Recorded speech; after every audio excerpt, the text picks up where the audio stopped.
اور وہ میڈیسنز میں نے کھلائی ہیں، لیکن مجھے لگتا ہے یہاں پر معاملہ الٹ ہے۔ تم خود قاتل کو ان کے کمرے تک لے کر گئی، اور اگر تمہیں ایک تلخ حقیقت بتاؤں تو اپنے باپ کی قاتل تم خود ہو۔ وہ نوال کے کان کے پاس جھک کر یہ کہہ کر خاموشی سے کمرے سے باہر نکل گیا، اور نوال کو ایسے لگا جیسے کوئی اس کے وجود میں بھانبڑ چھوڑ چکا ہو۔ وہ بے بسی سے ہچکیوں سے رونے لگی۔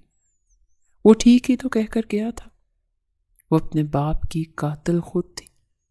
اس کی دوست کی وجہ سے اس کا باپ مر گیا۔ وہ ایسے ایک لڑکی کو اپنے باپ کے کمرے میں لے گئی جو ان کی میڈیسنز تک پہنچ گئی۔ وہ شاید اب چاہ کر بھی کبھی بھی خود کو معاف نہ کر سکے۔ آج اسے لگ رہا تھا کہ تیمور کبھی غلط تھا ہی نہیں، غلط تو وہ تھی، اور اب یہ گلٹ ساری زندگی اس کی جان نہیں چھوڑنے والا تھا کہ وہ اپنے باپ کی قاتل ہے۔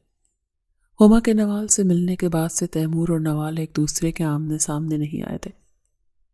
تیمور اب ولید آفندی اور اس کے باپ شہروز آفندی کے پیچھے تھا، اور وہ ان لوگوں کا مقصد جاننا چاہتا تھا، اور ان کا مقصد جاننے کے لیے تیمور کو ابھی زیادہ محنت نہیں کرنی پڑی، کیونکہ شہروز آفندی نے اچانک ایک دن میڈیا کے سامنے آ کر یہ دعویٰ کر دیا کہ الیاس ملک نے مرنے سے پہلے اپنی ساری جائیداد اور اپنا سارا بزنس اسے بیچ دیا تھا، سوائے ملک مینشن کو چھوڑ کر، اور اس کے پاس سارے کاغذات، سارے ثبوت تھے، اور اب وہ آفیشیلی طور پر ملک کمپنیز کا مالک تھا۔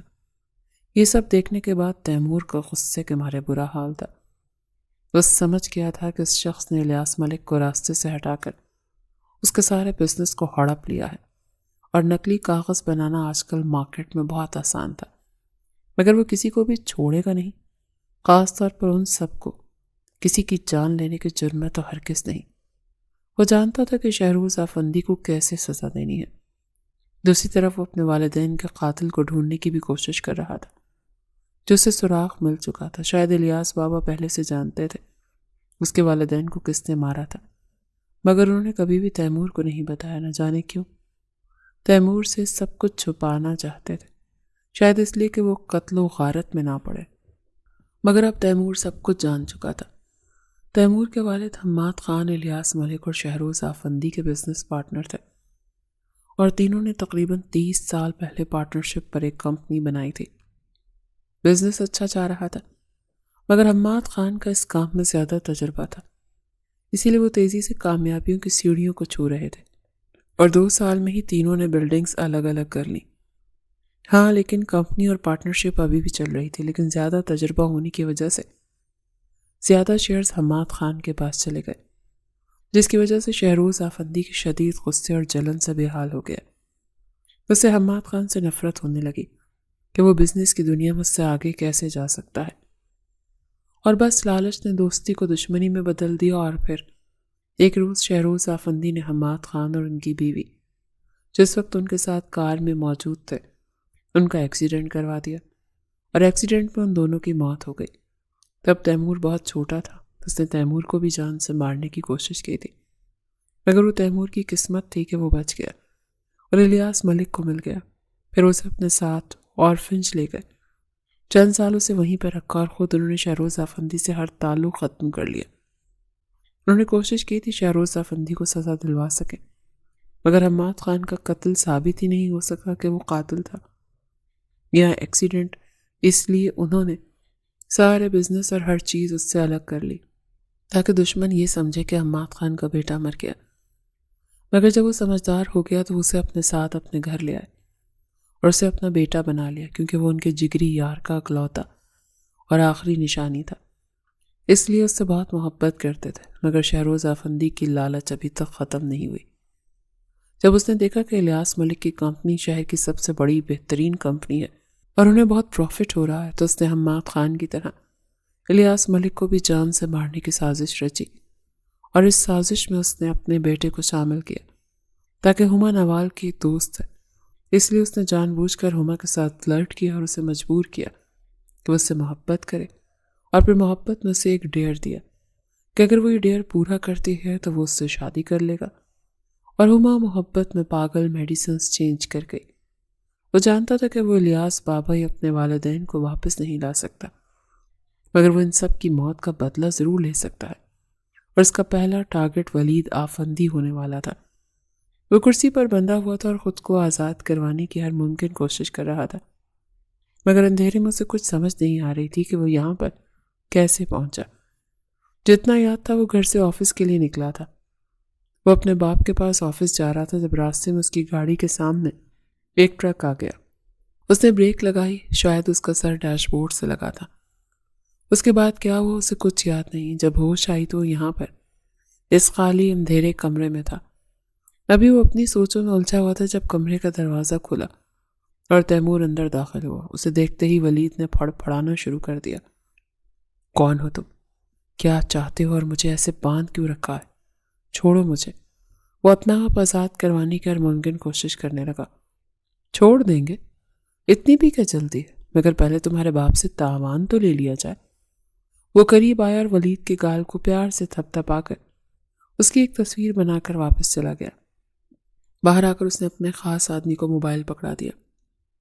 یہ تصویر شہروز آفندی کو بھیجو، اسے کہو کہ اگر اپنے اکلوتے بیٹے کو زندہ صحیح سلامت دیکھنا چاہتے ہو تو اپنی زندگی کی ساری جمع پونجی، ساری دولت، ساری جائیداد، ساری کمپنیز، ہر چیز کے کاغذات لے کر یہاں پہنچ جائے، ورنہ اگلے 24 گھنٹوں بعد اس کے بیٹے کی لاش ملے گی۔ آدمی نے فوراً سمجھتے ہوئے سر ہلایا اور تیمور کا میسج شہروز آفندی کو دے دیا۔ تیمور نے فارم ہاؤس سے باہر نکلا اور اب اس کا رخ گھر کی جانب تھا۔ وہ لاؤنج میں داخل ہوا تو اس کی پہلی نگاہ نوال تک گئی، جو لاؤنج کے صوفے پر سر ٹکائے چھت کو گھور رہی تھی۔ 2 ہفتے گزر گئے تھے مگر وہ ابھی تک ہما کے الفاظ اور اس غم سے باہر نہیں نکل سکی تھی کہ وہ اپنے باپ کی قاتلہ ہے۔ اس وقت بھی وہ سادہ سا سوٹ پہن رکھا تھا اور کاندھوں کے گرد شال لے رکھی تھی۔ اس کا چہرہ بے رونق ہو چکا تھا، آنکھوں میں نمی تھی جو وہ اتنی دور سے بھی دیکھ سکتا تھا۔ اسے اتنا ٹوٹا بکھرا اور ایسی حالت میں دیکھ کر تیمور کو اس پر ترس آیا۔ دل نے چاہا کہ اس کے پاس جائے اور اسے اپنے سینے میں چھپا لے اور کہے کہ کسی کے پاس اختیار نہیں کسی کی جان لے سکے۔ انسان کی موت تبھی ہوتی ہے جب اللہ چاہتا ہے، مگر نہیں، وہ نوال ملک تھی، اس لیے اس نے نوال کو اکیلے چھوڑنے کا فیصلہ کیا۔ شاید اکیلے رہ کر اپنی انا اور اپنے غرور سے باہر نکل کر اسے احساس ہو کہ کسی پر الزام لگا دینا، وہ بھی قتل جیسا سنگین الزام، سامنے والے کو کتنی تکلیف دے سکتا ہے۔ وہ خاموشی سے اپنے کمرے کی طرف چلا گیا۔ جب اس کے پاس سے گزرا تو آہٹ پر نوال کی نظر اس پر گئی۔ وہ تیمور خان تھا جس کا کردار بے داغ تھا اور وہ نوال ملک الیاس ملک کی بیٹی ہو کر خود کو غلط سمجھ رہی تھی۔ وہ جانتی تھی وہ غلط ہے، اس پر قاتلہ کا ٹیگ لگ چکا تھا۔ شہروز آفندی کے اکلوتے بیٹے کی کڈنیپنگ نے سارے شہر میں تہلکہ مچا دیا۔ اس نے سارے شہر کی پولیس کو حکم دیا کہ اس کے بیٹے کو ڈھونڈ کر لایا جائے، مگر کسی بھی پولیس آفیسر نے یہ کیس لینے سے انکار کر دیا۔ ان کے خیال میں یہ امیر لوگوں کی چیپ پبلسٹی پانے کے ٹوٹکے ہے اور ان کا بیٹا کڈنیپ نہیں ہوا، یہیں کہیں ہوگا، کہیں چھپا ہوا۔ شہروز آفندی جب 24 گھنٹے تک وہاں نہیں پہنچا تو تیمور نے ولید کے کاندھے پر ایک گولی پیوست کی کہ ولید کی چیخیں اس خالی کمرے میں دور دور تک گونجی، مگر اس کی فریاد سننے والا وہاں کوئی موجود نہیں تھا۔ پھر تیمور نے ولید کی ایک اور تصویر بنائی جس سے صاف پتہ چل رہا تھا کہ اس کے کاندھے پر گولی لگ چکی ہے اور خون ابل ابل کر باہر نکل رہا ہے۔ اگر ایسے ہی خون ضائع ہوتا رہا تو وہ ویسے ہی مر جائے گا۔ وہ تصویر فوراً شہروز آفندی کو بھیج دی۔ اب تمہارے پاس 24 گھنٹے نہیں، بس 1 گھنٹہ ہے۔ اگر اب بھی نہیں آئے تمام مطالبات کے ساتھ تو اگلے گھنٹے یہ گولی اس طرح تمہارے بیٹے کے سینے میں ہوگی اور تمہیں اس کی لاش بھی نہیں ملے گی۔ اس میسج کے ساتھ ہی شہروز آفندی کا سکون، چین، سب کچھ کھو چکا تھا۔ وہ بھاگا بھاگا سارے کاغذات کے ساتھ تیمور کے بتائے گئے ایڈریس پر پہنچا، مگر سامنے تیمور کو دیکھ کر کچھ حیران ہوا۔ وہ جان گیا تھا کہ وہ الیاس ملک کا چمچہ ہے۔ تمہاری ہمت کیسے ہوئی میرے بیٹے کو کڈنیپ کرنے کی؟ ویسے ہی جیسے آپ کی ہمت ہوئی میرے والدین کو اور الیاس ملک کو قتل کرنے کی۔ اور والدین پر وہ حیران اور پریشان سا تیمور کو دیکھ رہا تھا۔ حماد خان تو یاد ہوگا نا؟ حماد خان کا بیٹا ہوں میں۔ تو میں نے سوچا کیوں نہ کچھ سالوں پرانے حساب کتاب باقی کیے جائیں۔ میں یہاں بہت بڑے بڑے ڈائلاگ نہیں ماروں گا، میں جانتا ہوں کہ الیاس بابا کو بھی آپ نے ہی مارا ہے، صرف ان کی کمپنی اور جائیداد کے لیے، اور میرے والدین کو بھی صرف آپ نے اس لیے مروایا تاکہ آپ میرے باپ کی جگہ اور ان کا مقام، مرتبہ، ہر چیز ہتھیا سکیں۔ چلے میں آج آپ کو ایک موقع دیتا ہوں۔ وہ سامنے دیکھ رہے ہیں؟ اس نے دور ایک سنسان گھر کی جانب اشارہ کیا۔ اس گھر میں آپ کا بیٹا ہے، اگر آپ پورے 5 منٹ میں وہاں پہنچ گئے اور اسے رسیوں سے آزاد کر دیا تو آپ دونوں بچ جائیں گے اور میں آپ کو یہ ساری جائیداد واپس کر دوں گا۔ لیکن اگر آپ 5 منٹ سے 1 سیکنڈ بھی لیٹ ہو گئے تو اس گھر میں موجود بم بلاسٹ ہو جائے گا اور آپ کا بیٹا اور آپ دونوں مر جائیں گے، اور اگر آپ مر گئے تو پھر جائیداد آپ کی قبر میں تو لے کر نہیں جا سکتے۔ سوچ لیں کیا کرنا ہے آپ نے۔ وہ بھی کہہ ہی رہا تھا کہ شہروز آفندی بالکل بچوں کی طرح ہانپتے ہوئے اس گھر کی جانب دوڑے۔ تقریباً 3 منٹ بعد وہ گھر میں داخل ہو رہے تھے۔ جلدی جلدی سارے کمرے چیک کرنے لگے کہ ولید کہاں پر ہے۔ ایک کمرے میں وہ انہیں کرسیوں سے بندھا ہوا ملا، اس کی رسیاں کھولنے کی کوشش کر رہے تھے۔ بس چند سیکنڈ کی دیر تھی، رسیاں کھول چکے تھے۔ انہوں نے فوراً ولید کو سہارا دے کر کھڑے کرنا چاہا اور گھر سے باہر بھاگ جانا چاہا، مگر چند سیکنڈز اور بلاسٹ ہوا۔ فضا میں دھواں اڑا، ٹھاک کی آواز دور دور تک گونجی۔ اس کے ساتھ ہی ولید آفندی اور شہروز آفندی کا عروج ختم ہو چکا تھا۔ وہ ایسے قاتل کو نہ تو پولیس کے حوالے کرنا چاہتا تھا، نہ ہی یہ چاہتا تھا کہ وہ آزاد ہو جائے، کہ جانتا تھا کہ جیل میں وہ ایک محدود عرصے تک بند رہ سکتے ہیں، پھر وہ اپنی پاور کے زور پر جیل سے باہر نکل آئیں گے۔ اسی لیے انہیں ایسی موت دی۔ مگر شہروز آفندی یہ نہیں جانتا تھا کہ جس گھر میں اس نے بم بلاسٹ کیا تھا وہ ولید کا ہی گھر تھا۔ ابھی کچھ عرصہ پہلے ہی ولید نے یہ گھر خریدا تھا۔ بیسیکلی یہ چھوٹا سا فارم ہاؤس تھا اور اب اپنی ہی پراپرٹی میں دونوں باپ بیٹا مر چکے تھے۔ شہروز آفندی اور ولید آفندی کی موت کی خبریں اب ٹھنڈی ہونے لگی تھیں، اور پھر موقع مناسب دیکھ کر تیمور نے دنیا کے سامنے آنے کا فیصلہ کیا، اور پہلی بار وہ حماد خان کے بیٹے کی حیثیت سے میڈیا کے سامنے آیا۔ اپنے باپ کا سارا بزنس واپس اپنے ہاتھ میں لیا اور الیاس ملک کی جتنی بھی جائیداد تھی وہ فوراً نوال کے نام پر ٹرانسفر کروائی، اور سب لوگوں کو بتایا کہ کس طرح سے اس کے باپ، اس کی ماں اور الیاس ملک کو مارا گیا تھا، اور جن لوگوں نے مارا وہ اپنی ہی لگائی گئی آگ میں جل کر خاک ہو گئے، کیونکہ سب لوگ یہی سمجھ رہے تھے کہ وہ آگ حادثاتی طور پر لگی تھی۔ وہ ٹی وی میں اس وقت میڈیا کے سامنے بہت بہترین اور مہنگے لباس میں کھڑا تھا، اور ملک ہاؤس کے لاؤنج میں بیٹھی نوال پتھر کی ہو گئی تھی۔ حیرانگی سے اسکرین کو دیکھتی رہ گئی۔ اسے ہرگز بھی امید نہیں تھی کہ وہ اتنے امیر باپ کا بیٹا ہوگا جسے اس نے ناجائز تک کہہ دیا تھا۔ وہ حیران تھی کہ وہ ان کے گھر میں ایک نوکر کی طرح کیوں رہا۔ اب اسے سارے سوالوں کے جواب مل گئے تھے کہ اس کے باپ کو تیمور کتنا عزیز تھا، کیونکہ وہ ان کے لاڈلے دوست کا اکلوتا بیٹا تھا۔ قسمت نے اس کے ساتھ کیسے انصاف کیا، اسے آج محسوس ہو رہا تھا کہ تیمور سب کچھ جیت گیا، اپنا نام، اپنی دولت، اپنا بزنس، ہر چیز، مگر وہ کہاں تھی؟ وہ خالی ہاتھ رہ گئی۔ شام کے سائے گہرے ہو رہے تھے۔ اس نے جب سے تیمور کا انٹرویو دیکھا تھا تب سے وہ بہت پریشان تھی۔ اس نے انٹرویو میں صاف کہا تھا کہ وہ اپنے والدین کا بنگلہ کھلوا رہا ہے اور وہ 1-2 دن میں ہی وہاں شفٹ ہو جائے گا۔ وہ گھر جہاں وہ بچپن میں رہا کرتا تھا، مطلب وہ یہاں سے چلا جائے گا تو پھر وہ اکیلی رہ جائے گی۔ وہ جو اپنی سوچوں میں الجھی ہوئی تھی، تیمور کا لاؤنج سے اندر داخل ہونا نوٹ نہ کر سکی۔ وہ اس کے سامنے صوفے پر آ کر بیٹھا اور اس کے سامنے کوئی کاغذ رکھے۔ طلاق چاہتی تھی نا تم؟ یہ رہے طلاق کے کاغذات، سائن کر دو، پھر میں سائن کر کے کورٹ میں جمع کروا دوں گا۔ وہ شدید سنجیدہ تھا۔ نوال نے بے حد بے یقینی سے پہلے اسے دیکھا، پھر کاغذات کو، مگر تیمور کے چہرے پر کوئی غصہ نہیں تھا۔ تم سچ میں مجھے طلاق دے رہے ہو؟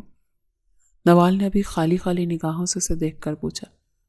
تیمور نے اس بات میں سر ہلایا۔ ہاں، کیونکہ مجھے لگتا ہے کہ ہم کسی کو اپنے ساتھ زبردستی نہیں باندھ سکتے۔ آپ کے بابا نے شاید آپ کے بہتر مستقبل کے لیے ہمارا نکاح کروایا تھا، مگر میں جانتا ہوں کہ آپ مجھ سے نفرت کرتی ہیں، اور میں نہیں چاہتا کہ میں زبردستی آپ کو اس رشتے میں باندھوں۔ ہاں، اس رات جو کچھ بھی ہوا اس کے لیے شرمندہ ہوں اور معافی چاہتا ہوں۔ میں بس غصے میں تھا، مگر مجھے غصے میں بھی وہ سب کچھ نہیں کرنا چاہیے تھا، میری غلطی ہے۔